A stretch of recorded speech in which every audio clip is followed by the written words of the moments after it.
Ladies and gentlemen, I'd like to welcome everyone to this meeting of the U.S. Commission on Security and Cooperation in Europe. It's a hearing on 1,000 days of Russia's war on the people of Ukraine. With that in mind, I'd also like to remind everyone that audience members are reminded they may not interrupt the hearing or block the door or entryway. Violators will be removed by the Capitol Police.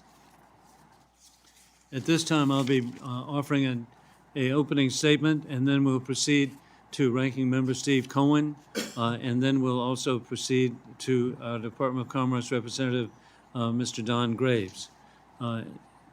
This commission will come to order. Good afternoon to all who have joined us today. Today we mark a somber anniversary, 1,000 days since the invasion of war criminal Putin's full-scale entry into the country of Ukraine. Every Ukrainian remembers that night very clearly. War criminal Putin told his troops the Ukrainians would welcome them. The West underestimated the resolve of the courageous people of Ukraine. Estimating that Kyiv would fall in days, Kyiv stands today and will stand until the end of history because of the Ukraine is strong. And let us be clear, support for Ukraine will always be bipartisan, and I am grateful to stand with my friends and colleagues across the aisle in support of freedom, life, and liberty for the people of Ukraine. And it's not just bipartisan. When members of the Senate arrive, you're going to find out it's bicameral too, which is truly remarkable. The invasion did not begin on February 24, 2022, or even March 2014. On December 5, 1994, with the signing of the Budapest Memorandum, independent Ukraine denuclearized, removing its #1 deterrent voluntarily in exchange for guarantees by Russia, the United States, and United Kingdom of sovereign borders and independence. Ukraine lived up to its commitments. The guarantors have shamefully failed to defend territorial integrity. When Russia invaded for the first time under the Obama administration in 2014, the Western response was insufficient in condemning the illegal occupation of Transnistria of Moldova, just as in 2008 when Russia invaded the nation of Georgia, and when war criminal Putin propped up mass murderer Bashar al-Assad in the still ongoing slaughter of millions of Syrians. We have crossed so many red lines at this point, we can no longer see them, but dictators with rule of gun are playing the long game. Following the Biden-Harris surrender from Afghanistan, war criminal Putin saw an opportunity to do what he had prepared through his massacres in Syria with the backing of Tehran, Beijing, Damascus, and Pyongyang. He put in motion the full-scale invasion of Ukraine to reassemble the failed Soviet Union, directly threatening NATO members of Estonia, Lithuania, and Latvia. His fake claims of blocking borders with NATO countries were an excuse to invade Ukraine and fake news. It has nothing to do with NATO being bordering the Russian Federation. Sadly, unfounded escalation fears have thus prevented victory from becoming a reality. Unprecedented restrictions that should have never been applied to an ally have led tragically to countless Ukrainian deaths and have put the world in greater danger than ever before. I look forward to working with President Donald Trump to rebuild the deterrence that the Biden-Harris regime has squandered and to end this one-sided war, one with Ukrainian sovereign borders, recognizing that it was President Trump who put the Javelin missiles in Ukraine to block an invasion. It was Donald Trump who put American troops in Poland for the first time in history to block war criminal Putin. It was Donald Trump that stopped Nord Stream 2 to stop the financing by war criminal Putin. As we've seen repeatedly, war criminal Putin adheres to no international standards, agreements, or treaties. Putin will always lie, and he's already lied to President-elect Donald Trump, who, in good faith and a genuine concern for peace, asked him to not further escalate the war. War criminal Putin followed this request with the largest salvo of attacks on Ukrainian civilian targets of homes and utility infrastructure in many months, with 200 missiles and drones. The only way to deter Putin is with strength. When the United States hesitates, Russia escalates with the addition of commanding additional North Korean mercenaries, thousands of mercenaries into the region. Today's grim milestone represents a threat to all American families. Putin has made clear he has no intention of stopping at Ukraine.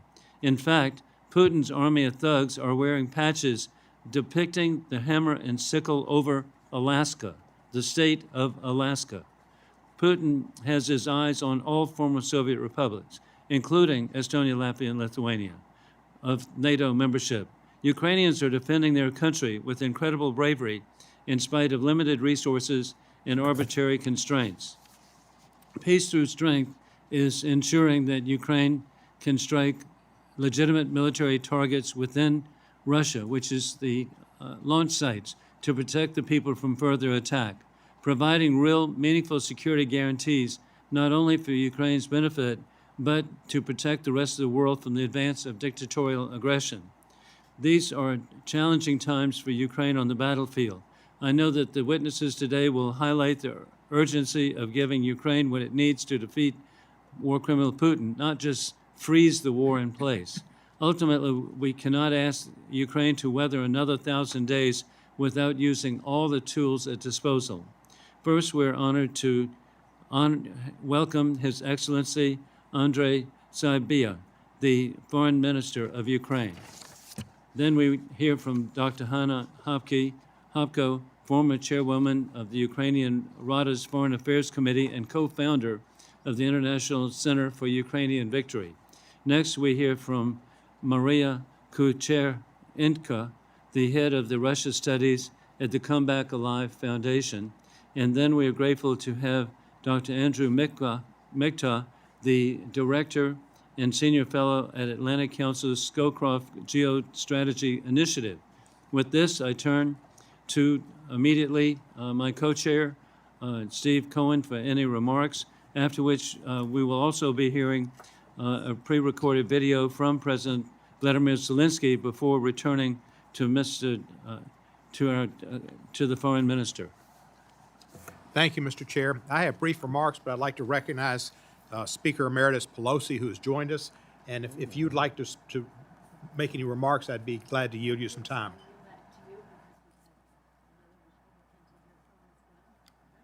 No, he's not a Republican. He's Commerce Department.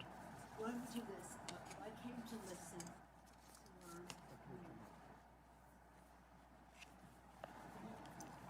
to Thank you. Thank you so much, Mr.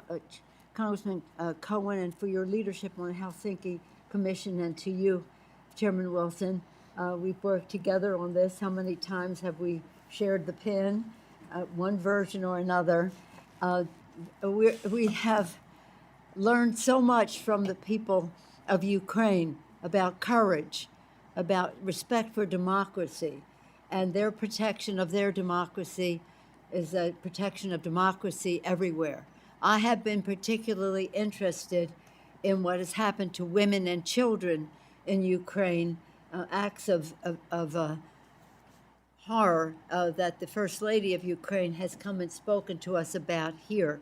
So in terms of what it means to the people, what it means to the principle of democracy, we're very eager to hear the status of things today, but also to sing the praises of the people of Ukraine and the leadership of Ukraine for your courage, for the courage and the example to the world. I yield back. Thank you. Thank you, Madam Speaker Emeritus. It's been my honor to work on this commission for a while, and Joe Wilson and I get along very, very well. And I have to commend him for his strong stance on Ukraine and support for Ukraine. And at this time, he's seeking a higher position on the Foreign Affairs Committee, which I hope he gets. But some of his support for Ukraine may be used against him because of the change of administrations. And I think Chairman Mr. Wilson shows honor and integrity and to be commended. But thank you. It's sad that we have to recognize these 1,000 days. It shouldn't have been 1,000 days. It should have been 0 days. There should be no concept in anybody's mind, let alone a person who's recommended to be the head of intelligence in this country, that this war was caused by Putin and not by the United States and not by Ukraine. Putin invaded Ukraine and thought it was going to be a 2-day walk in the park, and it wasn't. The Ukrainian people, the Ukrainian military have been heroic and strong and shown great fortitude and love for their country.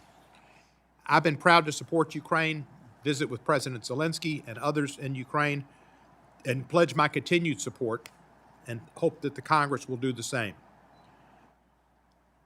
If Putin wants to be known as Putin the Great. Peter the Great next in line. He wants to be Putin the Great. And he's made Russia a country to where it's not even safe for a ballet dancer to go on a balcony. Going on a balcony is a dangerous activity in Russia. It's become a just horrific situation, what Putin has done to people who just write letters. I think the ballet dancer had written in 2022 against the war, about peace, and about his family, grandfather maybe and grandmother, who were Ukraine military and maybe a Ukraine artist. And while that tweet has been deleted, it wasn't deleted probably from Putin's mind. And unfortunately, the ballet dancer is no longer with us. I don't have much hope for the continued American support which Ukraine needs, but they'll have mine, and I think they'll have most of the Democrats. And hopefully they'll have Republicans like Joe Wilson, too. There are not a lot of Joe Wilsons, but there's one of them, and that's a good one for me. I yield back the balance of my time. Thank you very much, Ranking Member Steve Cohen of Tennessee. And we now proceed to Mr. Don Graves of the U.S. Department of Commerce. Thank you so much, Mr. Chairman, Ranking Member, Speaker Emerita. Thank you for convening this important hearing. It's an honor to represent the Department of Commerce and the Biden-Harris administration here on the Helsinki Commission, and to have this important dialogue with you today about the importance of maintaining our support and our resolve in countering Russian aggression, supporting Ukraine's security and prosperity on an ongoing basis. I would agree that it is a sobering reality that after 1,000 days, Russia's full-scale illegal war of aggression against Ukraine is still ongoing. It's an utter shame for the world. But I see this as a testament, Mr. Chairman, as you suggested, to the courage, the grit, the determination of the Ukrainian people and their leadership, and to the steadfast support of the United States and other democracies around the world for standing up for what is right.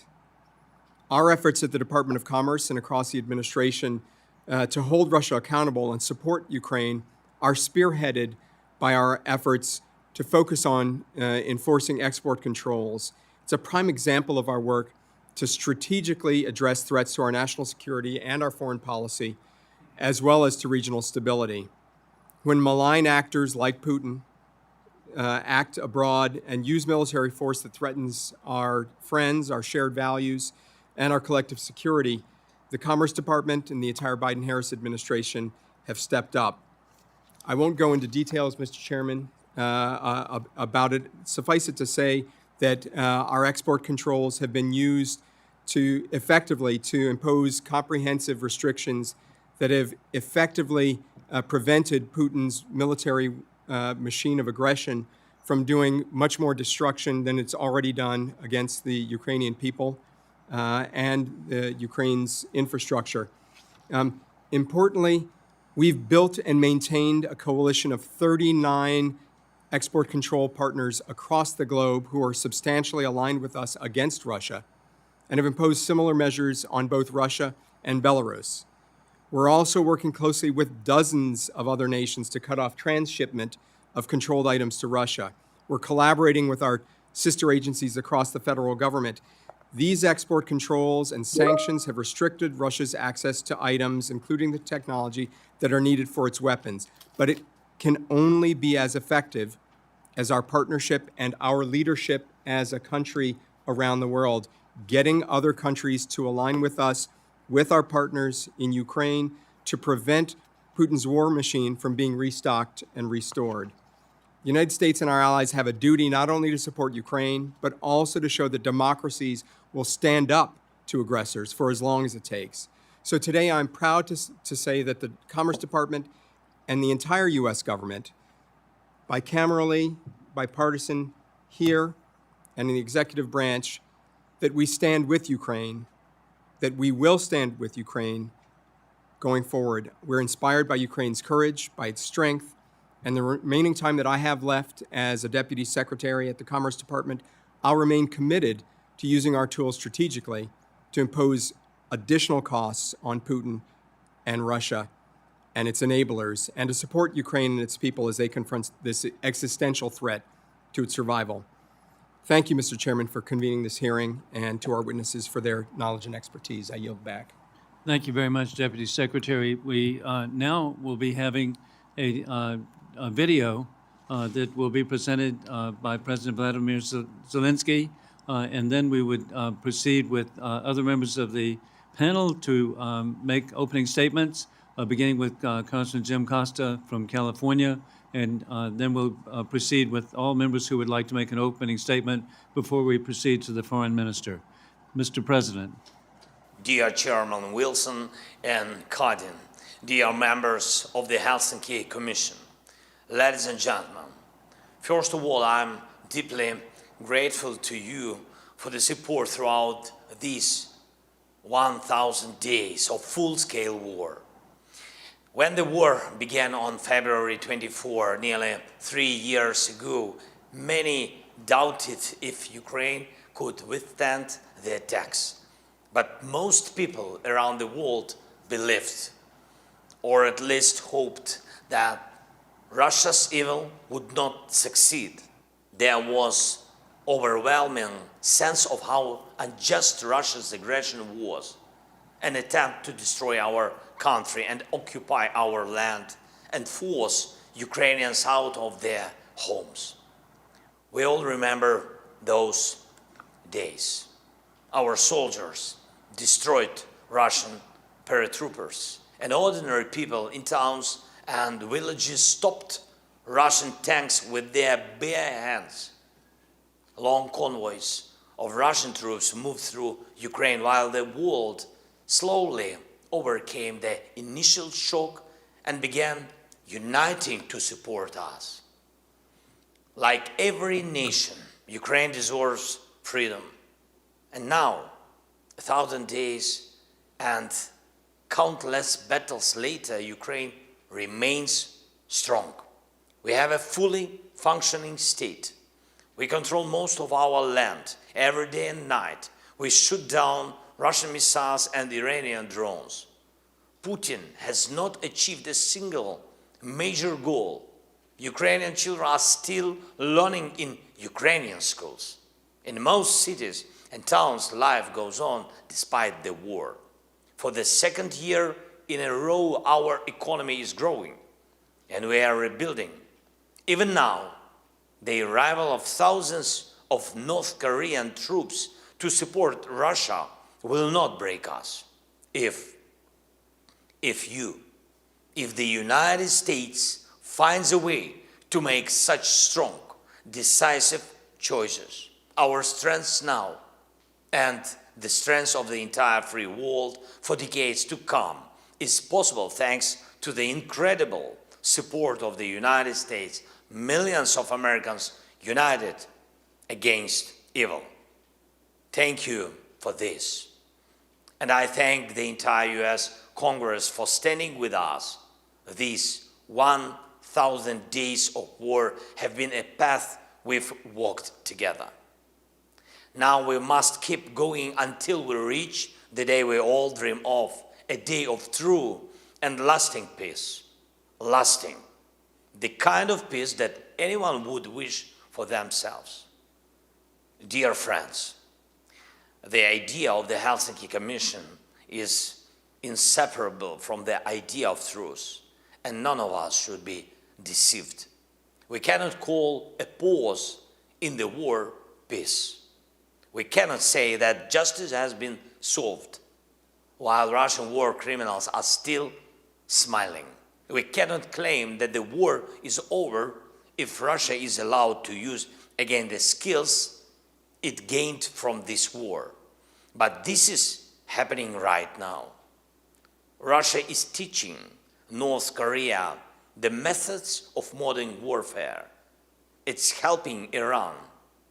It has already been caught supporting the Houthis. Russia is fueling chaos in Africa. All of this is a global threat, and Russia is stoking its flames through the fire of this war. This war in Europe, this war of aggression against Ukraine. That's why it is here in Ukraine truth must prevail.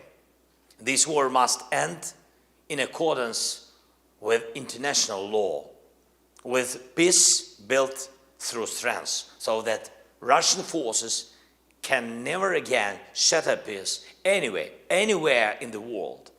And we do need the tribunal for Putin and bodies. We cannot silence the issue. Time is going, people die, and there is no outcome in sight. We should stop financing Russia's war machine at the expense of oil revenues, and all the frozen Russian assets must be put to use for weapons and recovery to protect us from Putin. It is fair. And I'm sure we can achieve this together, and only together, Ukraine, the United States, Europe, and all our allies and partners. The day must come when Putin's smile is gone forever. The day must come when Putin's smile is gone forever. God bless America. Slava Ukraini.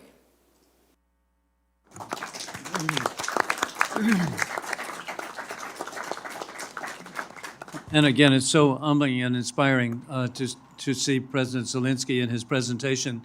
I've had a remarkable year to be with him at the Munich Security Conference in Germany, and then at the Shangri-La Conference in Singapore, and the Villa d'Este Conference in Italy, and then last month to be here in Washington as he appeared.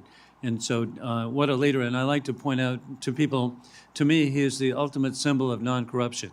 And that is on the very day that there was a Russian invasion convoy 30 miles long, 10 miles from his office, President Biden did correctly. He offered him a ride out of town, out of the country. And he turned it down and said that indeed we need arms, not a ride. And to me, that's the definition of someone who is not corrupt, somebody who is standing for his people. And with that, I now refer to Congressman Jim Costa of California. Well, thank you very much, Mr. Chairman and Ranking Member Cohen. The bipartisanship you've demonstrated in our efforts to support our allies with Ukraine, I think, is to be highlighted, along with the bipartisan support we've received from the Congress and the Biden administration and Speaker Emerita Nancy Pelosi. I think that it's fitting and appropriate after 1,000 days of war that we hear from this distinguished panel as to the challenges that we face. I want to ask the panel members in your comments to address whether or not it would be beneficial to pass a supplemental Ukraine security package before the end of the year. Would that be beneficial? Is it needed right now?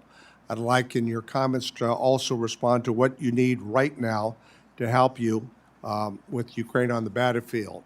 President Biden's lifting of the use of TACMs and other military equipment on the battlefield, I think, is a good sign.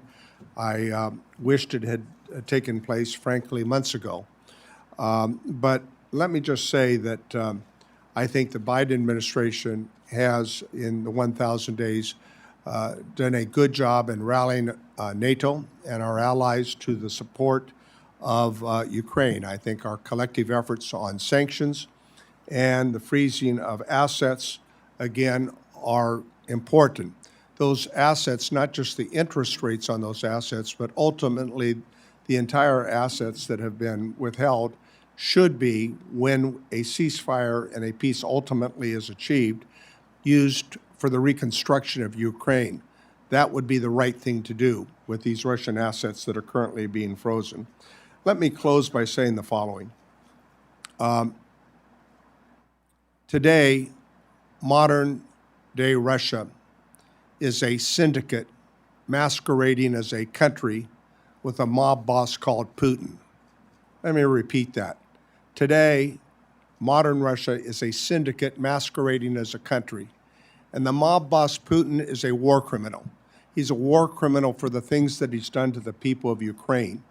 Bombing of hospitals, bombing of schools, kidnapping over 50,000 Ukrainian children. The list goes on and on and on for the atrocities that President Putin has pursued for his dream of whatever in attacking an unprovoked attack on a peaceful neighbor that has created devastation for the people of Ukraine. And so therefore, I think we need to tell the truth. Speaker Metros Pelosi knew my mother, and she told me a long time ago, Jim, the truth is the truth. The truth is President Putin is a war criminal, and those are the facts, and he ultimately must pay for the atrocities that he has committed upon the people of Ukraine, but even beyond that. And so I look forward to the testimony of this distinguished panel, and I thank the leadership that Chairman Wilson and Ranking Member Cohen have provided with the Helsinki Commission. It's fitting and appropriate after 1,000 days we hold this hearing today. Thank you. And one change, and thank you very much, Congressman Costa. Due to scheduling, we're going to call on the Foreign Minister, Andrii, Sybiha, and to give testimony because he has a scheduling conflict. Then we'll come back to any opening statement of other members who obviously are passionate in their support of the people of Ukraine. Foreign Minister. Dear Chairman Wilson, Ranking Member Cohen, Speaker Emerita Pelosi, dear members of the Helsinki Commission, it's a great pleasure and honor for me to be at the Helsinki Commission today. I appreciate all of your support for Ukraine throughout 1,000 days of Russia's full-scale aggression, and I would like to thank you from the bottom of the hearts of all Ukrainians. Really appreciate. Thank you for drawing the attention of members of Congress to the need to bring the aggressor to justice. When I departed from Kiev on November 17th, Russia launched one of its largest air attacks against Ukraine. Together with my wife and children, we spent a sleepless night under loud explosions, just like thousands of other Ukrainian families. Like thousands of other parents, we have to reply to our kids who are asking us why this terror still continues. 210 drones and missiles, including hypersonic and ballistic. Russians once again targeted civilians, critical infrastructure, energy grid, and even nuclear energy systems. Many people were left without power and heating. 10 people were killed in Odessa and 12 in Sumy, including 2 children. Overall, Russia killed 659 Ukrainian children since the start of its full-scale invasion. Fortunately, most of the targets were intercepted this time, and we are grateful to the United States for its support, for its constant support in strengthening our air shield. But this attack once again underscores the need to put an end to Russian terror and aggression through strong and decisive action. There can be no alternative to a comprehensive, just, and lasting peace. The Helsinki Commission has always had a historic mission to defend freedom, human rights, and international law. This mission is especially relevant now, when we see a new axis of rogue regimes challenging global order. Russia, Iran, North Korea work together to challenge the existing international order. All 3 regimes support each other, including with military assistance. Together, they destabilize 3 regions: Europe, the Middle East, and the Indo-Pacific. All 3 regimes violate human rights on an industrial scale. This is what they want to impose on the world. They pretend to be fighting against the United States and the West, but in fact, the only thing that unites them is lawlessness. This axis is an existential challenge for the West. We need peace through strength. The United States cannot afford to look weak. Russia, Iran, and North Korea will perceive any sign of weakness as an invitation to directly harm American interests and security. Right now, we see new attempts by the Kremlin to use nuclear saber rattling to scare the West. Their updated nuclear doctrine and public rhetoric on the use of nuclear weapons are nothing more than blackmail. They have used it many times before when strong decisions were made. We must remain cold-headed, clear-eyed, and not give into fear. We in Ukraine know that in a situation of existential fight for life, there is no half solution. Half measures only bring half results. And in life of death situations, a half solution is death, not life. The situation in Ukraine is not just conflict between two states. It's an aggression of one state against another. There can be no alternative to the peace formula and the restoration of a comprehensive, just, and lasting peace in Ukraine and the world. There can be no alternative to justice. Russia must be held accountable for the crime of aggression against Ukraine and all atrocities that followed, including the crime of genocide. We call on the US Congress to adopt legislation recognizing Russian actions in Ukraine as genocide of the Ukrainian people. The legal grounds are sufficient. The deportations of at least 20,000 Ukrainian children, genocidal propaganda on television, murder with an intent to destroy the Ukrainian national group, sexual violence, and attempts to create unbearable conditions of life. All these elements classified by the Convention on Genocide are present in Russian aggression against Ukraine. Moscow's attempts to destroy the Ukrainian nation are not new. 90 years ago, they already tried and killed millions of Ukrainians by hunger during the Holodomor genocide. We must ensure accountability for all past and present crimes of the Kremlin. Today, Russia systematically violates the Geneva Conventions, as well as the laws and customs of war. Some of the most horrible crimes against humanity it commits are executions of our prisoners of war. Their numbers have grown significantly this year. We are currently investigating the murder of 124 prisoners of war. According to the UN data, 95% of Ukrainian prisoners of war suffered various forms of torture in Russian captivity. Many of them returned with severe physical and mental damage. Thousands of Ukrainian prisoners of war, as well as thousands of civilian hostages and political prisoners, remain in Russian captivity. We need joint efforts to pressure Russia and ensure humane treatment, as well as proper access to international monitors and medics. Most importantly, we must work to free all of our people and return all of our kidnapped children. In this sense, I underscore the importance of the recent Montreal Pledge and urge everyone to join these humanitarian efforts. Millions of Ukrainians face torture, repression, and violations of their human rights in the occupied territories. This includes persecution of minorities, religious leaders, and communities. Ukraine's largest Muslim community, the Crimean Tatars, have been deprived of their homes for the second time in 1 century. These indigenous people have no other homeland than Crimea, but the Russian regime banned the Majlis and pushed Crimean Tatar leaders and communities out of the peninsula. When facing such a brutal and lawless regime as Putin's Russia, there can be no alternative to peace through strength. Ukraine will not accept any initiative that suggests compromises on our sovereignty or territorial integrity. We will not accept any initiatives developed without our participation. Nothing about Ukraine without Ukraine. We will not accept any land for peace deals. Such ideas will only mean leaving millions of people in the hands of the aggressor and subject to genocide, torture, and oppression.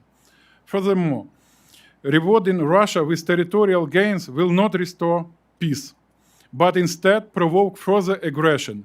This is appeasement, not peace. Appeasement has never worked in the past, and it will not work now. There can be no alternative to the victory plan proposed by President Zelenskyy. Russia shows no intention to restore peace. Instead, it continues to speak the language of ultimatums and attack Ukraine every day and night.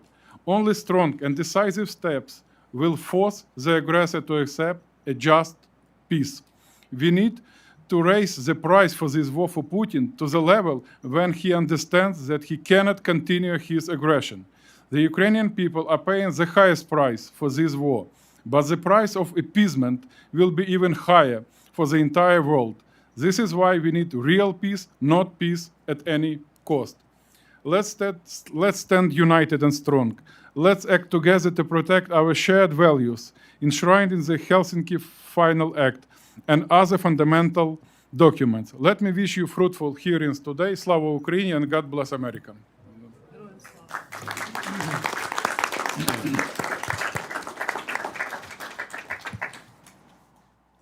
And Foreign Minister Sybiha, thank you so much for your clarity and the courage again of the people of Ukraine. How inspiring. And we understand you have scheduling, and this time we'll proceed again with any opening statement that anyone would like to make. And in the interest of bipartisanship, we'll call on Congressman Robert Aderholt of Alabama.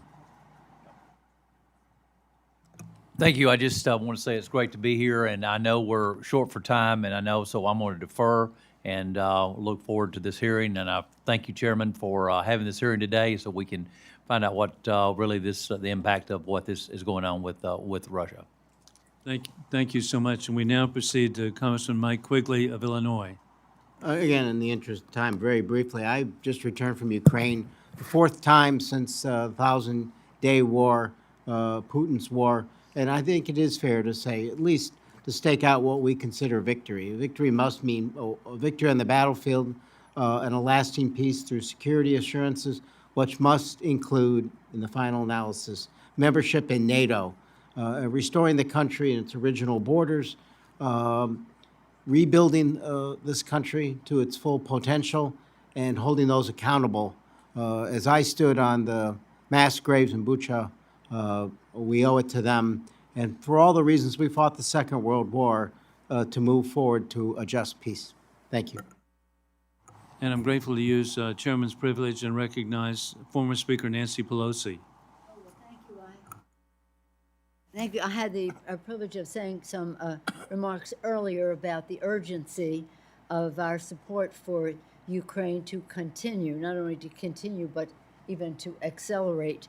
I was pleased that Madam Ambassador was here as well. We've all worked with her for a long period of time. But really, this distinguished panel is what we came to hear. So with associating myself with the remarks that others have made about our role, the courage of the Ukrainian people, and the need for the decisions to be made by the Ukrainian people about how we go forward, I yield back. Thank you very much, Speaker. We now proceed to the co-chair of the Bulgaria caucus, Brad Schneider of Illinois.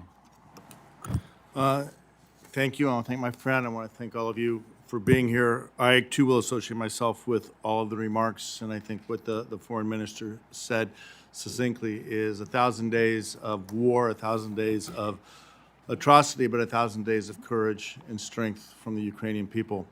And it's imperative that we are successful. Success will not come without sacrifice and will not come without great cost, but failure, as the foreign minister said, will carry far greater cost, and we have to make sure that Ukraine is successful and the United States stands with Ukraine. Thank you very much, Congressman. We now conclude with opening statements by Congresswoman Deborah Ross of North Carolina.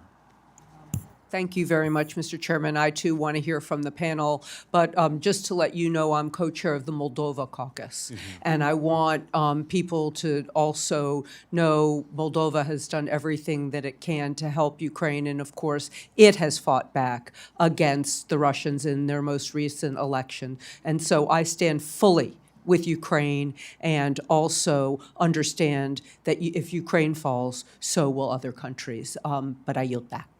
Thank you very much, Congresswoman. We now proceed to our panel, and we're so grateful to have Dr. Hanna Hopko, again, a former chairwoman of the Rada's Foreign Affairs Committee and the co-founder of International Center for Ukrainian Victory, and we are grateful to have you here. And what we'll be doing is we're going to try to be 5 minutes for each individual, and then restrain members of Congress very much that they stick to 5 minutes so that as many people can participate as possible. Thank you. Dear Chairman Wilson,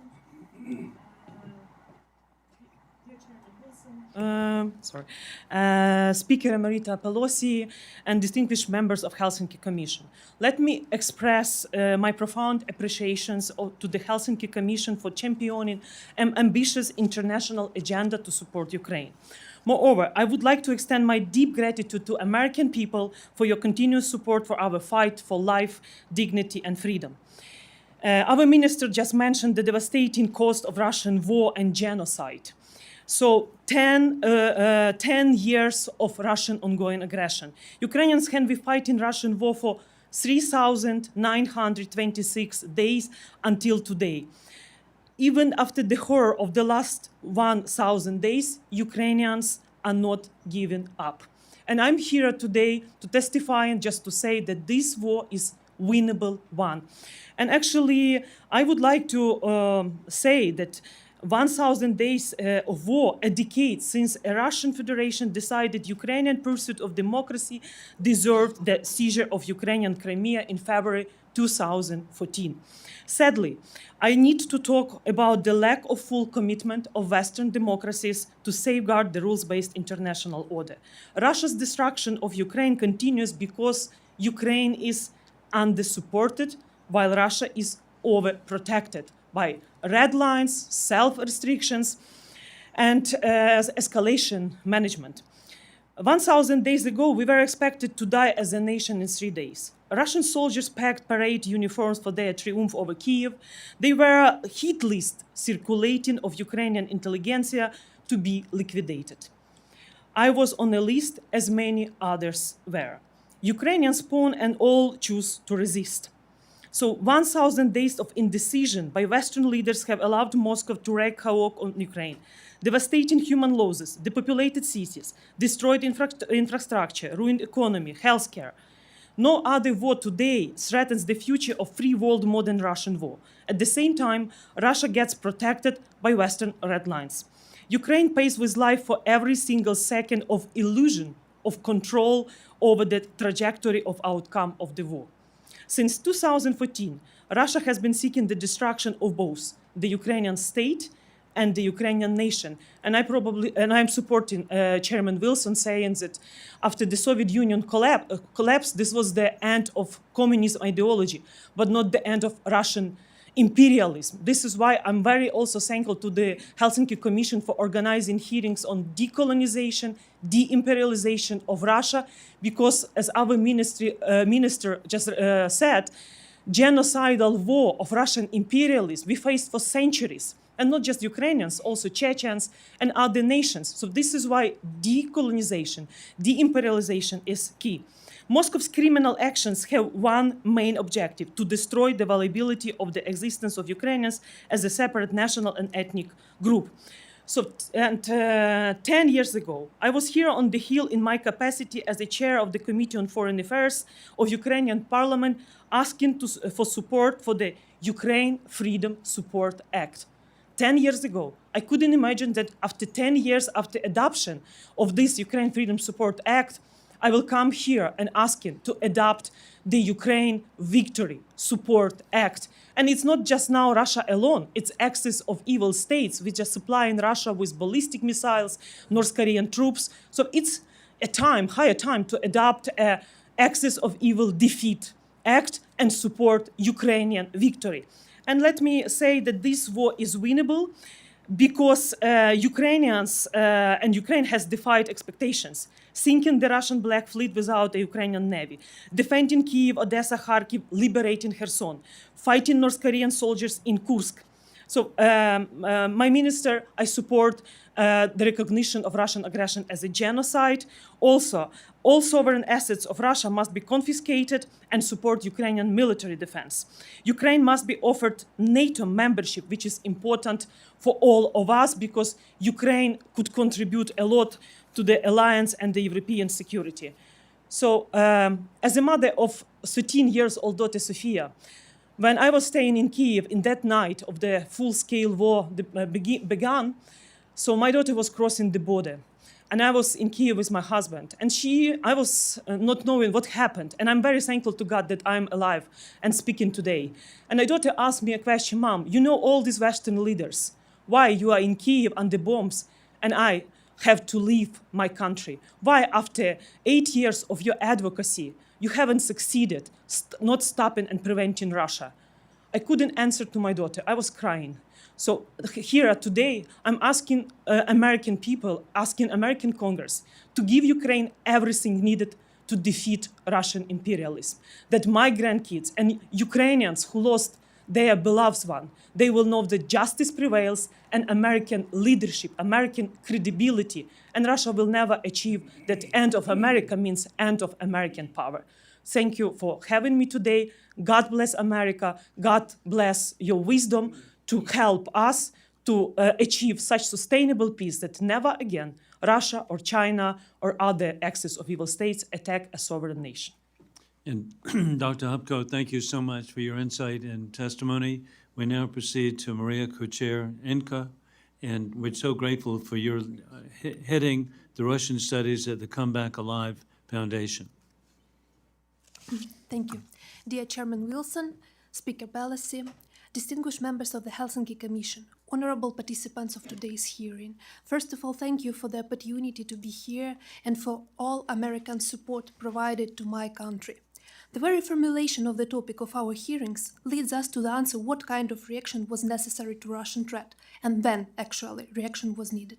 Russia's war against Ukraine began with the annexation of Crimea and aggression in the eastern part of Ukraine in 2014.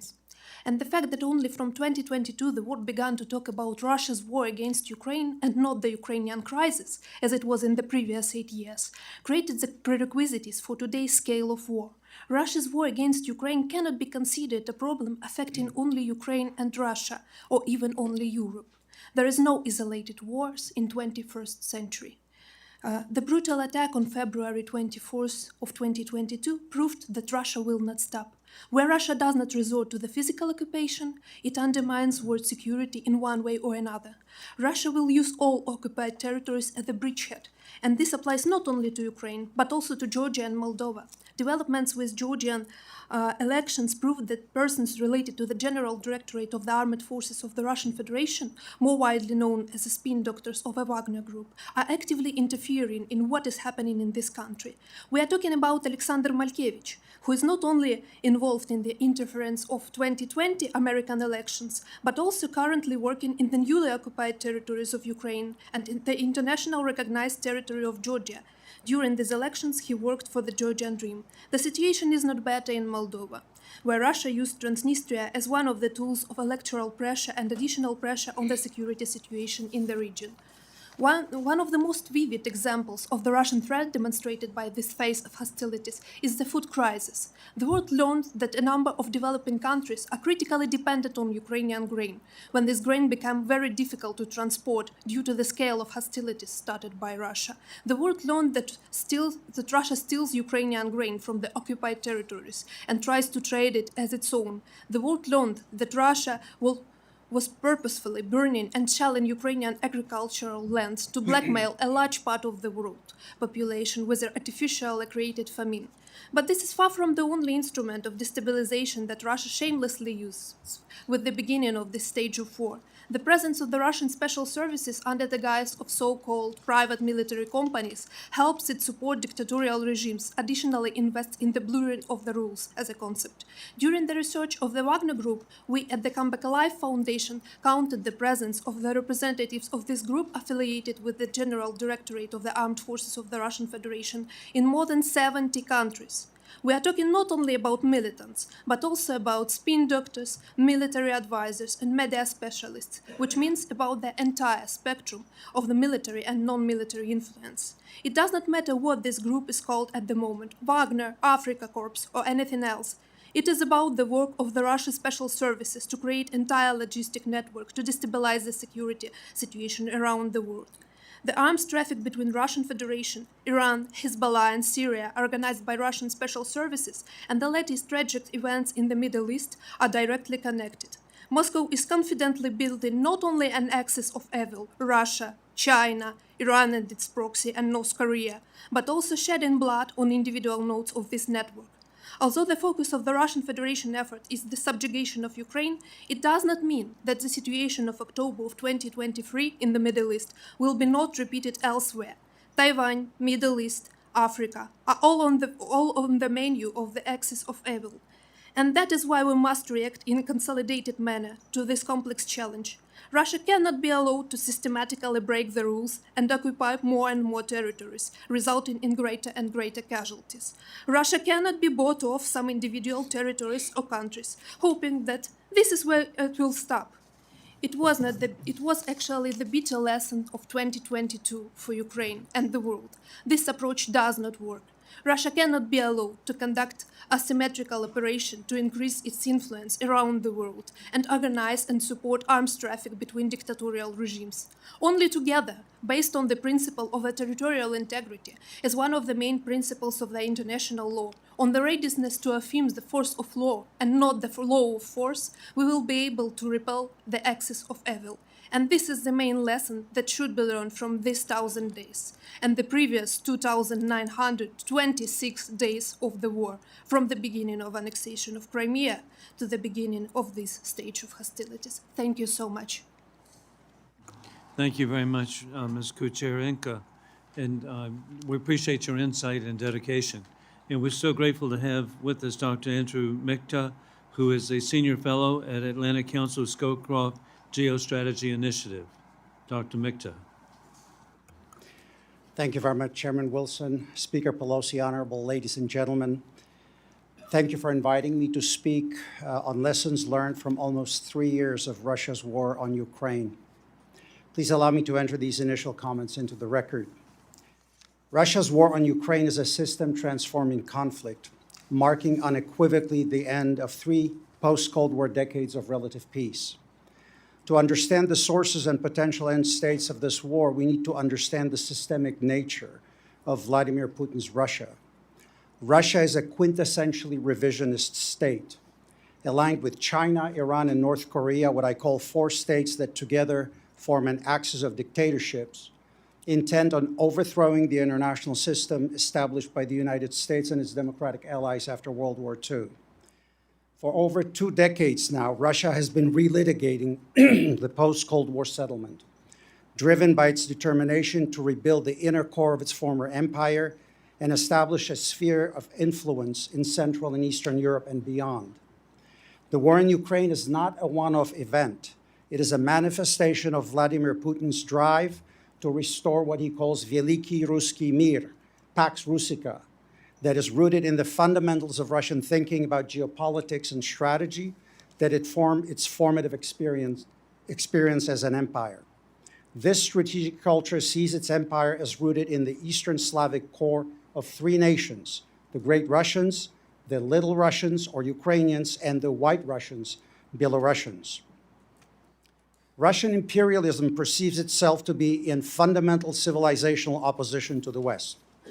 Putin's insistence that, quote, there is no such thing as a Ukrainian nation, and his focus on Eurasianism as a pathway to de-Westernize Russia align with the core tenets of Russian imperialism. At a risk of over-rationalizing history, I submit that there are striking parallels between the trajectory followed by Germany after its defeat in World War I and the road Russia has traveled since the end of the Cold War.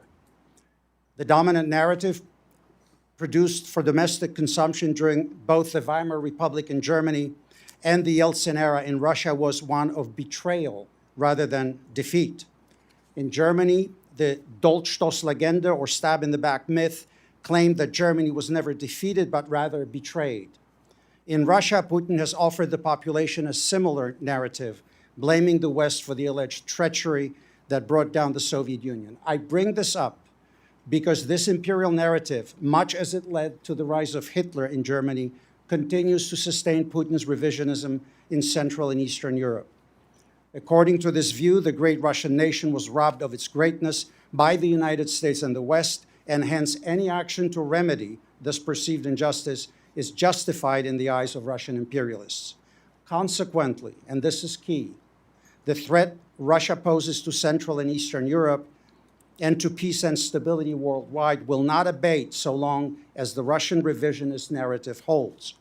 Until then, Russia will remain not an acute but a chronic threat to the United States and its allies. Allow me to turn to Ukraine. Today, the country is locked in an existential struggle for survival as a free and sovereign nation, while Russia systematically obliterates the country's infrastructure, industry, cultural heritage, and most of all, kills its people, military and civilian. Because the United States and its NATO allies, while providing vital support, have prioritized controlling escalation, and Putin has effectively played the nuclear card, Ukraine has been forced to fight on Russia's terms, i.e. a war of attrition. It should be stated plainly that unless the West changes its approach to aiding Ukraine, the current strategy will likely lead to its defeat. A case in point, when Ukraine became independent, it had some 51 million people. In 2022, when Russia invaded for the second time, it had about 40 million people. Today, by my estimates, somewhere between 27 and 30 million citizens are left in the country. Simply put, ladies and gentlemen, it is not just that Ukraine is running out of weapons and munitions, it is running out of people, with Russia now enjoying a 4-to-1 population advantage. Russia's victory over Ukraine would have devastating consequences for the United States' global position and for NATO and the West as a whole. It would demonstrate to our adversaries that we have neither the staying power nor the determination to confront them. Putin's Russia is not fighting Ukraine. Rather, according to Moscow's narrative, Russia is fighting the United States, NATO, and what they call the collective West. Putin has framed this war as a civilizational war. And should Russia prevail, he will score a civilizational win that will embolden other members of the axis of dictatorships to push even more vigorously against the United States and our allies. Ukraine's defeat will increase the risk that as regional power balances unravel in Europe, the Middle East, and in Asia, America is pulled into a global war. The stakes could not be higher. We need to stand by Ukraine, but we also need a change in strategy. If Ukraine is to have a chance at an equitable peace settlement, it needs to get the weapons and munitions it needs in quantities it needs. But most of all, we need to lift the restrictions on their use to allow Ukraine to impose real costs on Russia. Only if Putin realizes that he can't win this war at an acceptable cost will there be a chance for a negotiated end to this conflict. Thank you for your attention, and I look forward to your questions and the discussion. Thank you very much, Dr. Michta. And as we proceed, each person on the panel will be provided 5 minutes, and it'll be strictly enforced because politicians sometimes can go beyond 5 minutes. And so we will proceed, and I'll be the first. And at this, again, I want to thank each of you for being here. I want to thank the staff that have been so helpful in getting this together, and the persons in the audience. It's wonderful to have the interest that there is. One point that I want to really reiterate on behalf of to the American people, and that is there's really only one reason why war criminal Putin invaded Ukraine, and it's because he wants to reinstitute and recreate the failed Soviet Union, and he wants to create that empire.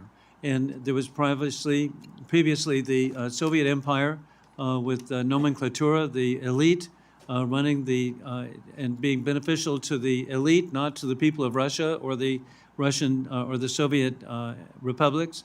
And now it's Congressman Costa is right. It's a mafia with oligarchs who are being benefited, and the people of Russia are being taken advantage of. And it's particularly sad for me because I've had wonderful visits to Russia from St. Petersburg to Novosibirsk. One time I was there to see a billboard that said, "Welcome to Novosibirsk." Times have changed. It said in English, the Chicago of Siberia. Chelyabinsk is the sister city of my home community of Columbia, South Carolina. Wonderful visits to St. Petersburg. And so it's really disappointing to me about the people of Russia. And another point is that it's been stated that Putin acted out of self-defense because of the threat of NATO. NATO is a defensive organization. He's had a border with NATO since 1949. It's called Norway. to claim that he was trying to avoid a border with NATO and Ukraine actually failed. As we know, Finland has an 830-mile border with the Russian Federation and now a member of NATO, and how extraordinary the unintended consequence of Finland and Sweden giving up 200 years of neutrality. Indeed, to me, is clear that war criminal Putin is on a path to self-destruction. But it has nothing to do, it was purely made up, his concerns about NATO.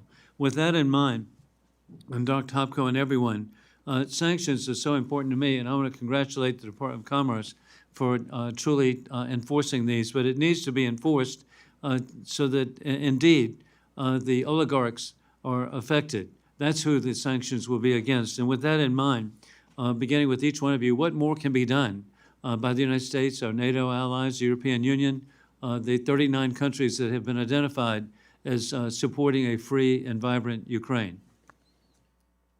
Thank you, Chairman Wilson. Chairman Wilson, thank you for these important questions. So actually, we expected after the Russian invasion back in 2014 that sanction policy will become a diplomatic leverage to prevent the full-scale war. And actually now we are here in DC also advocating for the continuation of the sanctions against Nord Stream 2, which is really important to continue. And also an international humanitarian military mission must be deployed to provide air defense for Ukraine's nuclear infrastructure. Because what Russia did for the first time this year in August, during the massive missile attack in combination of ballistic cruise missiles, kamikaze drones, for the first time they used nuclear warheads just to destroy different substations and near the nuclear power plants in different regions of Ukraine. So I think it's really important to avoid the nuclear accident in Ukraine, this international humanitarian military mission.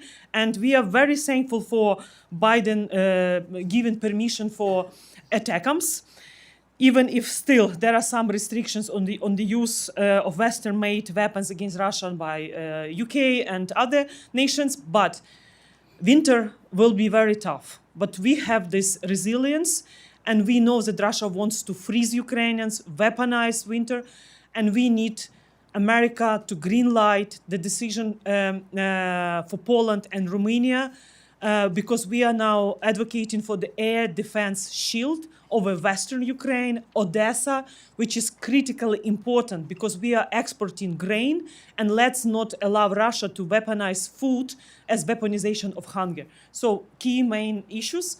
Sanctions, besides Nord Stream 2, there are a list of sanctions, especially on oil and Russian gas. And I think this is a great opportunity for America to export more LNG to European market instead of Russian LNG. And it's crucially important. And Western components, which are being found in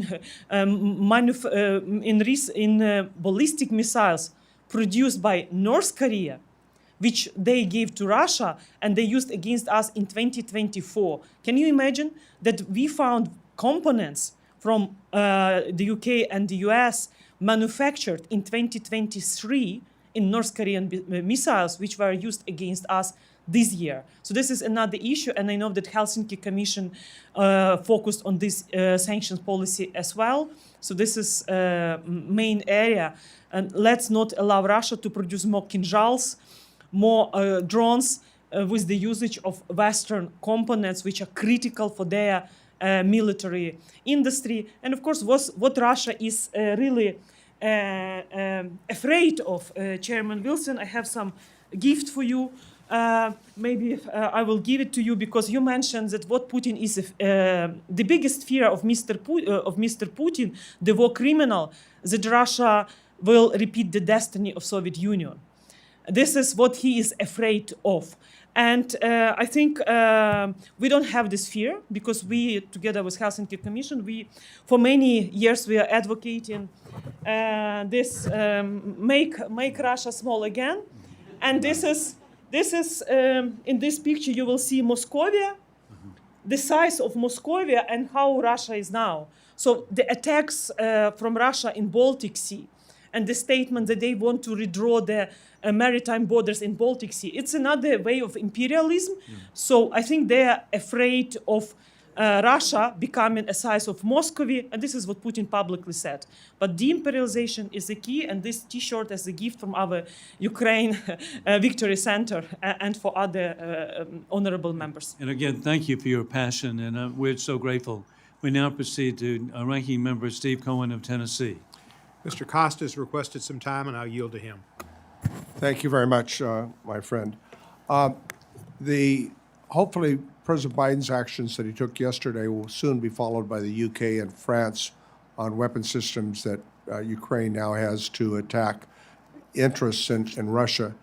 My question is President-elect Trump has talked about his ability to negotiate his influence with President Putin. I'd like to get your take because earlier this year, President Putin established the conditions for a ceasefire as 1, Ukraine agreeing not to become a member of the EU, 2, not ever becoming a member of NATO, 3, demilitarizing the Ukrainian forces, and then we began to discuss, or Putin said, negotiating territory. I think those terms are unacceptable to President Zelenskyy or any Ukrainian leadership. I'd like your comment and what additional support we need to provide and what you'd be looking for with President-elect Trump when he takes office after January 20th. Thank you for this question. Yes, you mentioned these conditions provided by Putin. It is actually the repetition of this so-called Istanbul document in which he actually made an ultimatum for us, not based on any logic or any common sense. It was only based on his wish to subjugate Ukraine. But first of all, I need to say that this experience of so-called ceasefire was already in our history when it was that period of war during from 2014 till 2022, actually we got a lot of attempts to establish ceasefire. It was so-called summer ceasefire, autumn ceasefire, other different ceasefires related to some celebrations or some other occasions. But in the case of absence of real practical mechanism on the ground to prevent this violation of ceasefire, we only got the OSCE mission, which was only monitoring mission, not some military mission or not some mission of peacekeeping. It was only more and more attempts to negotiate the Russian conditions, not the conditions of settlement of this conflict or not of the conditions of Ukrainian victory. But when it turns to additional aid to Ukrainian side, first of all, yes, actually I need to mention this air defense systems, missiles, and so on and so on, but which is really crucial for us. It is things related to the secondary sanctions, first of all, following of the secondary sanctions, which really can put Russian Federation in the inconvenient state.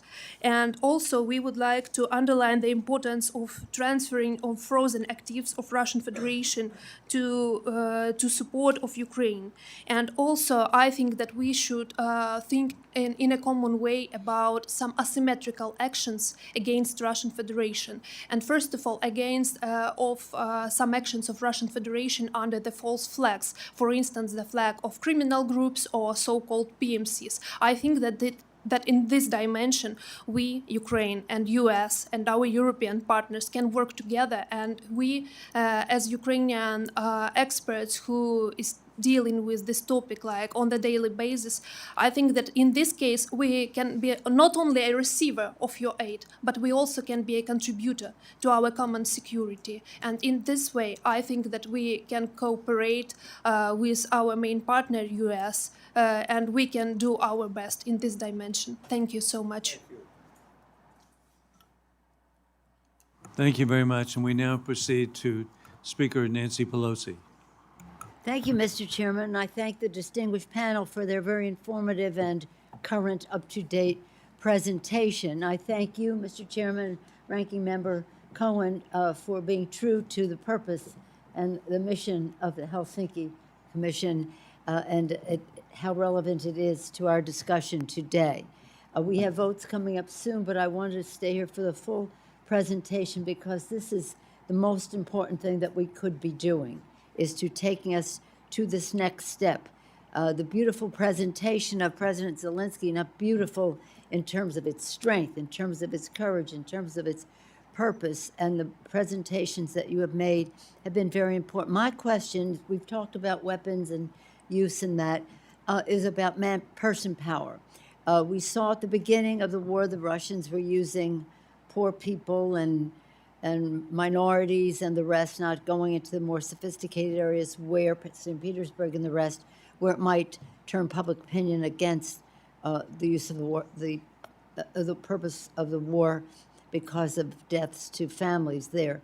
And now I'd like you to tell us where you see it, because isn't it a sign of weakness on the part of Putin that he has to go outside the country and get North Koreans to come in and fight his war? What is the attitude that you see from the Russian people? We read about the bonus that families get if their child dies in war. They get money and they're poor, and so it's a compensation, as sad as that might seem to all of us. Who's fighting this war? What impact does it have on the support in Russia for continuation of the war? And again, how can Putin talk about being a strong Russia if he has to go to North Korea to get his troops there? One more thing is that, well, I won't go into it. We'll just go there. Thank you. Okay, thank you, Speaker Pelosi. And let me say that you have addressed one of the most important aspects of this war. So far, Putin believes that he can win at an acceptable cost because the people he brings into the battlefield are either people from impoverished areas of the Russian Federation, the Buryats and other minorities.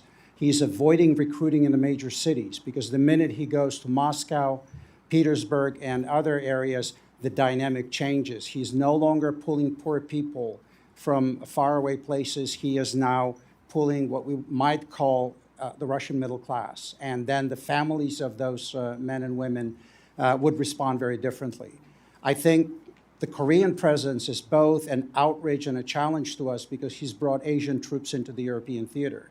But you're right, I would argue that he also does not want to go in the second mobilization round or third mobilization round to people that we have in those major cities, because he remembers very well what can happen when Russian women go into the streets, when young men and women try to escape.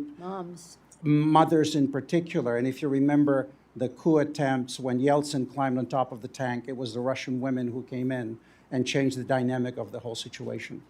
So I think as long as he believes he can continue at an acceptable cost, relying either on people from impoverished areas, criminals, or foreign troops, like we've done this with we've seen this with the North Koreans, which, by the way, should be absolutely unacceptable to us, to have him bring in foreign troops from a country that's not a declared combatant into effect a combatant situation. That requires the strongest response from our side. Mr. Chairman, to your question and the question of Mr. Costa, I will actually say the most important thing to assist Ukraine is probably not directly connected to Ukraine. First of all, it's allied solidarity. If he believes that he can fracture us, that he can break our consensus on supporting Ukraine, he's winning. Secondly, for the European allies, rearmament is the way to assist Ukraine indirectly. Why? Because that man understands only hard power. And if he can blackmail and threaten the disarmed Europeans, then he thinks he's got the room to maneuver. So what we've been trying to convince our European allies, and this should be a message, not to the allies on the flank who are doing their job, the Finns, the Scandinavians, the Balts, the Poles are arming, but that should be the message to the allies farther west. They need to do their part. And finally, he has to believe he can't cut a deal that would take him to his, in effect, pre-1999 situation. What he is trying to get is he's trying to offer terms of surrender. He wants a sphere of influence in Europe, and he wants the United States out of Europe. So much is riding on Ukraine. If Ukraine emerges from this crisis as a vibrant, successful democracy, the whole region will change. There are no one-country solutions to the security dilemmas of the region. If Ukraine thrives, the dictatorship in Belarus will implode. It will be a matter of time. If you look at the young men and women who stood in the streets in Minsk when the election was stolen, that's where Ukraine was in 1991. That's an emerging national identity. That's the drive for democracy and freedom. We're looking at the last imperial power in Europe. And if you look at the number of nations, the Russians like to call them nationalities, that are within the frame of the Russian Federation, that's what we're looking at. And finally, to our European allies, the best way to communicate to the Russians that there is no going back, seize their assets that are currently in the West. And number two, convince our allies that if we start really physically dismantling the Nord Stream pipelines, he will get the message. One thing that we've been trying to do without success was to declare Russia a terrorist state so that the effect of the sanctions would be more forceful. I don't know if it's too late for that. Could you speak to that? It's never too late, Madam Speaker, but I would also add to this, in light of everything that Russia has done, why are we still maintaining the Russia-NATO Founding Act? Why are we still pretending that what he's done has not effectively undone the entire framework post-Cold War? He has suffered no consequences. In 2008, he invaded Georgia. He got a slap on the wrist. Nord Stream 1 was completed. He invaded Crimea in 2014. Nord Stream 2 was started. Again, a slap on the wrist. He butchered Syria at Aleppo. He went into the Middle East as a great, deal maker in the region, controlling migration flows. He expected the same thing in Ukraine. And Madam Speaker, I tell you, had the Ukrainians not fought, we would probably have been in a horrible situation today. So they're fighting for the stability and security of Europe, the entire balance of power in the region. They're the best NATO allies that we don't have in the alliance, and I think that's something we should redress. Mr. Chairman, just say in closing that when Svetlana is here and we talk about Belarus and you addressed that thrilling excitement in the streets about Belarus, that gives us hope that there's some there. In other words, we should be doing more because it's not in a vacuum. It's with opportunity, shall we say, in Belarus. And then also, in terms of what the foreign minister said, the price of appeasement is just too great. Thank you all so much. Thank you. Thank you, Madam Speaker, and thank you, Dr. Michta. We now proceed to Don Graves of the Department of Commerce. Thank you, Mr. Chairman and Ranking Member. Distinguished speakers, thank you for your compelling testimony. I would just remind us that in his national security strategy, President Biden assessed that the most significant strategic challenge we face as we pursue a free, open, prosperous, and secure world is from powers like Russia. That apply authoritarian governance with a revisionist foreign policy. Dr. Michta, you talked about this in your testimony to Putin's drive to restore Pax Russica, and all of you talked about the imperialistic vision of Russia trying to create this former empire that dominates a sphere of influence in a region or a significant chunk of the world. And Dr. Hopko, I hear you on the issues of U.S. and Western technologies falling into the hands of this authoritarian leader. While our export controls have restricted Russia's access to items like microtechnology that are needed for its weapons to continue to prosecute the war, more needs to be done. It's a global challenge that all of our partners and allies across the world need to engage in. It demands creative thinking from all of us. It's why we're constantly working with the U.S. industry and the industries of our partners and allies to enhance the due diligence that they provide to detect evasion efforts that are going on. Sometimes in third-party countries, transshipment in countries that do not subscribe to our values or worldview. It also requires commitment by all those who value this free and open and prosperous world to stick together to further restrict Russia's access to these technologies. I will say that one of the other things that is often missed, I know we talk a fair amount about the value to the American public for sticking with our partners and allies, in addition to having good partners and allies around the world. There's an economic benefit to the United States on this issue in particular. The knockoff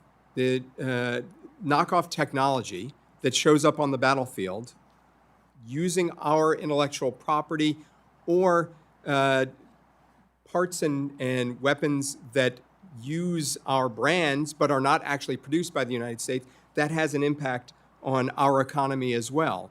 So it's important for us to continue to prosecute these efforts with our partners and allies. I will just ask well, let me just say, with an imminent change in the administration, I think we all are concerned, rightly or wrongly, the consequences of a potentially sudden erosion of U.S. Support for Ukraine could be deadly and could resonate beyond the region. So it's not an issue of party or politics, but of humanity and our commitment to a lasting peace. So in the time remaining, if any of you would like to give an answer as to your belief as to what would happen should the U.S. support for Ukraine have an expiration date.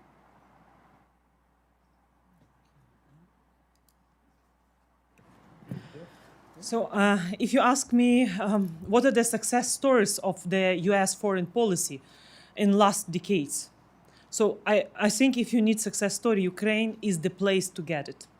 And actually this success story will restore the American credibility after Afghanistan and what's happening now in the Middle East, because we do connect the dots between the weak reaction on the Crimea annexation in 2014, when we expected to see the Sixth Fleet of the US, because US is a security guarantor to Ukraine, and what's happening now in the Red Sea, in Middle East, and what could happen in Indo-Pacific with the attack on Taiwan, also your partner.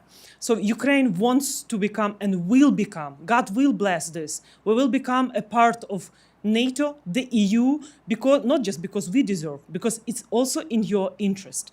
And actually, as a part of Ukraine geopolitical integration, Ukraine will become a defense hub located in Ukraine, the defense hub of Europe, because we have the critical raw minerals. We already, in the battlefield, used our innovations. This is the war drones, the war of drones. I'm jet lagging a little bit, sorry. And then also radio electronic technologies and others. So many countries which are sending their instructors, they are learning from Ukraine. So I think Ukraine is an asset of strategic partnership where we will benefit both nations and people. So this is why I think we have to think from the perspective what is the strategic value of Ukraine for American people? And also, why, when we are mentioning, there was the question from Congressman Costa asking about what's happened if Trump. So we do believe that it's in Trump's interest to restore peace by restoring territorial integrity of Ukraine. And Crimea is Ukraine. And Crimea also is an attractive place for investment, gas industry. Why? One of the reasons why Russia invaded Ukraine, because Putin had this fear that Ukraine, from importer of gas, one day will become exporter using ExxonMobil and other technologies. So there are many arguments. I could tell for hours why it's in the interest of the US to make Ukraine successful, America great, and actually how to make world safe. And I'm really very thankful, and I think this is the time, the higher time to, as I call, to adopt the Victory Support Act in Congress, and actually to start the new page, not as long as it takes. As fast as Russian imperialism will be defeated, as Dr. Michta mentioned, no more Russian imperialism and genocidal war with Chinese, expansionists, and others. It's in your interest. Thank you very much, Mr. Chairman. I yield back. Thank you very much, Secretary Don Graves. And we now proceed for our last questioner, and that's the ranking member, Steve Cohen of Tennessee. Thank you, Mr. Chair. I'm going to be fairly quick. Dr. Hopko, we provided Ukraine with some F-16s, I believe, and some other countries did. How have they been? I know one was shot down. Have you been using the F-16s, and have they proved to be important? I'm very thankful for F-16 because there are our colleagues, very famous pilots, Jews and Moonfish. They were here in DC back in June 2022. Unfortunately, both of them now in the Heaven Forces of Ukraine. And Moonfish paid a price when the most massive missile attack happened in August 26. He was killed during the special operations defending Ukraine. But we need more F-16s. And since I'm here, so I would kindly ask you to provide more F-16s. And actually, we are now adopting our legislation to have retired pilots in Ukraine with their experience. And also, we need F-16s with radars and Link 16s, because unfortunately, F-16s without proper equipment are not competitive with Russian fighter jets. This is what we need. We've got votes, so if I understand that, I appreciate it. I read something about some lines, cables being cut in the Baltics between Germany, maybe, and Finland, and maybe Sweden and another country. Are you familiar? Any of y'all familiar with that? You are, Dr. Michta. Do you believe that's Russia? I always ask cui bono, who does it serve? I think in terms of how this war has unfolded, the Russians have tried to intrude into our economic space. They've tried to intrude into our information space. They have violated NATO countries' airspace, trying to test where the limits are. Of course, I don't have any certainty as to who actually did that, and that requires access to intel assessments going forward. But I would like to add one more point here about how we go forward with this, because I think it concerns our economic policy. There was a mention here of components that originate in the West making their way to Russian weapon systems. I would submit to everyone on this panel that we need to bring national security priorities back into economic policy making. For 3 decades since the end of the Cold War, we've basically removed them. We operated on the assumption that globalization, export-driven modernization would somehow transform authoritarian, communist, dictatorial regimes. And I remember one important political figure saying that China would become a responsible stakeholder in the international system. During the Cold War, we had COCOM restrictions in NATO. You couldn't export dual-use technology to the Soviet Union. We took jewels in the crown of Western technology, handed it over to 1.4 billion communist state on the assumption that something different would happen.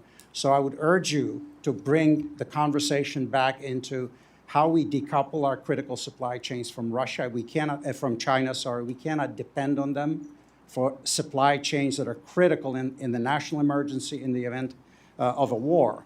And to the question about what failure in Ukraine would mean, it would be another case of deterrence failing and the loss of American credibility. And we've seen this repeatedly when not only attack on Ukraine in 2022, Hamas attacking the closest ally of the United States in 2023, Iran launching a direct attack on Israel. And if we do not restore deterrence, we're going to be risking a wider conflict, because in the final analysis, general war in the Second World War did not start because Germany and the Soviet Union invaded Poland. It started because regional balances in Asia, Manchuria, then in Europe, Czechoslovakia, Austria, and then finally Poland were unraveling. We should not allow for that to happen. Dr. Michta, did you see the reported statement by one of the leaders in Russia that Russia had helped Mr. Trump be successful, and that they expected that Mr. Trump would reciprocate because that's the way they do business? Did you see that? I've seen all sorts of Russian propaganda. I don't put any weight in it. I think the Russians are trying to shape the narrative, if you will. I think what's going to happen, actually, there's going to be a very tough negotiation going forward. Putin's terms are, in my view, unacceptable. What he's asking of Ukraine is surrender. That is, in effect, what he's been arguing for since the very beginning. I always believe that the incoming administration, whether Democrat or Republican, has the right to shape its own position, and I don't put any stake in any credibility in what the Russians are saying, especially in the open media. Thank you, and thank you for your testimony, Thank you, and sir. appreciate the foreign minister here as well. I yield back. Thank you, Ranking Member. As we conclude, I'd like to thank the witnesses. Each of you are special on behalf of the people of Ukraine, but more importantly, to avoid a greater war, because that's what Putin is really proposing. With that, I want to also thank the staff who have been so helpful and the commissioners. This is tremendous to have the speaker here. And additionally, I want to thank, this is unique, this commission, we also have the executive branch, a very rare occasion that we have the executive branch. And then I'm treading on ice, but this is bipartisan, Republican, Democrat in the House, but also the Senate members. And I regret that with all that's going on in the Senate, that so many of our leaders, including Ben Cardin of Maryland, good Democrat, Roger Wicker, good Republican of Mississippi, if they were here, I shouldn't speak for them except for one thing. I know they would say amen, and that is support for the people of Ukraine. And so it's bipartisan, bicameral. I'm not sure I can say that about anything else. But anyway, thank you, and we are adjourned. Thank you.